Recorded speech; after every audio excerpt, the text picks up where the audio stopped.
Well, the two sides are still trying to hammer out an agreement, and tonight's meeting was the first regular school board meeting since the teachers went on strike here in the Twin Rivers district. It was an opportunity for parents, students, teachers to let their voices be heard, in some cases loudly.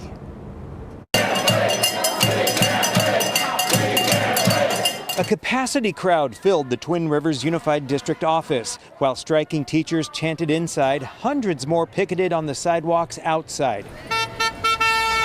Members of the union, Twin Rivers United Educators, met with district leaders earlier in the day at the urging of Assemblymember Maggie Krell. Union spokesman Clark Knutson says some progress was made. It is about benefits, it is about pay, but it's also about things like classroom size and caseload. Teachers remain frustrated. They say Twin Rivers loses educators to neighboring districts that offer better benefits. None of us want to do this again, so we need a contract that lasts in Twin Rivers and recruits people who want to stay here for their entire career, because that is what our students deserve. They deserve a world-class education, and we can provide that here in Twin Rivers if we are ready to commit the funds for it. In a Tuesday letter to parents, the district defended its pay and benefits offerings and said this: when a school district signs a contract it cannot afford, the people who pay the price are not the adults at the bargaining table. The people who pay are your kids. They pay when their favorite teacher gets a layoff notice. They pay when art and music programs disappear. They pay when schools close and class sizes grow. They pay when the state takes over and the local voices no longer matter, end quote. The school board heard public comments between 6 and 7 before breaking for closed session.